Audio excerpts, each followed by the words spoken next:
Yeah.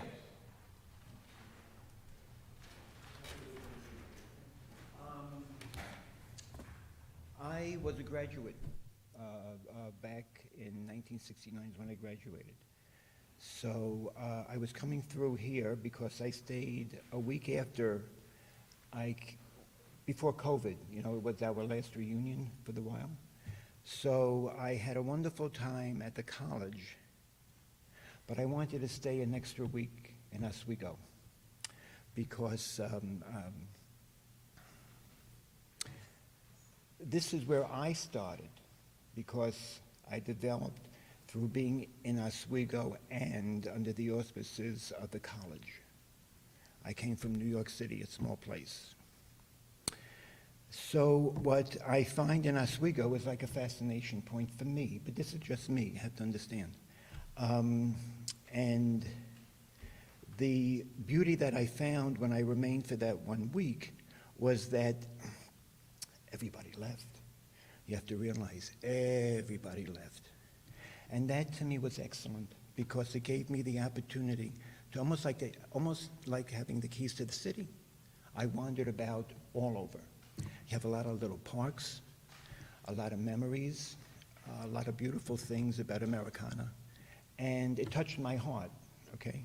So being that I remember from the last 2 years that I was here, or 2.5, this is before COVID, I'll put it this way, I wanted to have an Oswego fix, all right?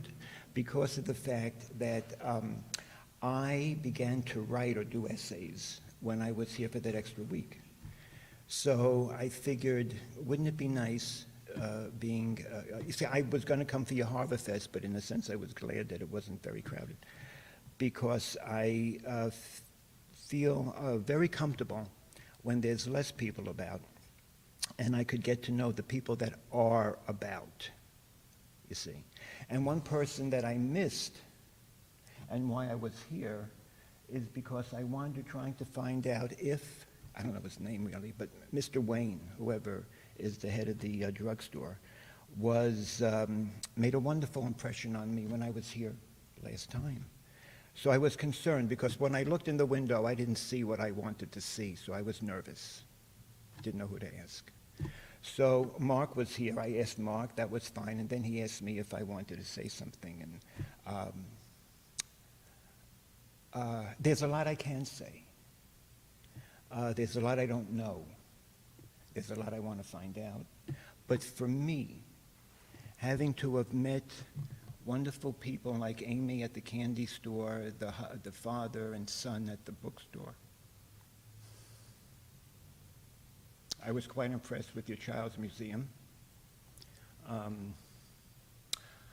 The other two, the sister, I wanted to say hello to the sisters at Jocko's, because they were very, very sweet to me. I got to know some very nice people. Now, I'm from New York City.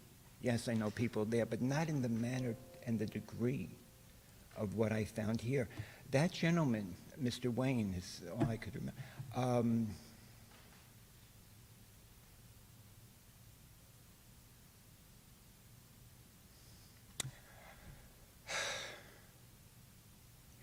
People like him, I call myself the old guy, in a sense, they're irreplaceable. So if you have that, that's called a treasure. As far as, this is just me, but that to me is a treasure.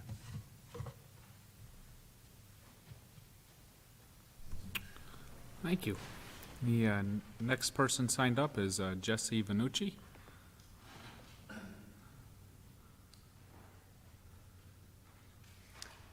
Hey, how you doing? Good. How about you? Good. Good to be here. So my name is Jesse Vanucci. I reside over at 115 West 4th, just south of Franklin Square Park. I'm the block leader for the Oswego Renaissance Association, and I've been leading a bunch of projects. Last year, got a group of people, group of neighbors, as well as my block, which contains 15 households, to paint the playground in Franklin Square. And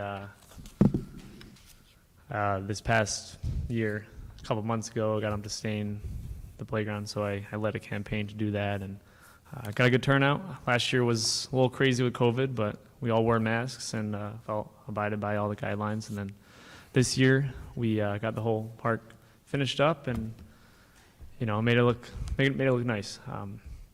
So one of the big things that the neighbors brought up to my attention was to put picnic tables in the Franklin Square Park. So pretty much just so parents can watch their kids while they're on the playground, and they thought it'd be nice to have picnic tables surrounding the playground so that they could have, a good spot to watch their kids and not have to sit on the grass. And it's also be a good opportunity to bring people into the area and take a seat and hang out in the park and have a nice spot to sit. So I have a local craftsman from Novellus, which is where I work. He's designs picnic tables, and he was willing to fab up some picnic tables that I have funded through the Oswego Renaissance Association. And so as long as this is approved, it's 5 to 7 picnic tables that would be going around the playground in Franklin Square. So that's the goal, to start out with 5, and then if it looks good, then keep it at 5. But if it looks like it's missing a couple, then we'll fill in the gaps and have around 7 to 9 maybe, but looking at 5 to start. And so if approved, then he will deliver the picnic tables, a couple 6-foot ones and a couple 8-foot ones, but symmetrical, so that it's 6 foot, then 8 foot, then 6 foot, then 8 foot. So that's the goal right now, and this is a big project for the Oswego Renaissance Association as part of my block. So. Great. Thank you for your efforts with the playground, and thanks for taking up this initiative. We appreciate it, and a lot of people, I think we said this during the committee meeting, but a lot of people come to the council asking for things, and it's rare that people come to give things and do stuff for the city. So thank you very much. Thank you, guys. Anyone else before we close public session? All right, seeing none, I'll close public session, and the regular meeting starts at 7:30.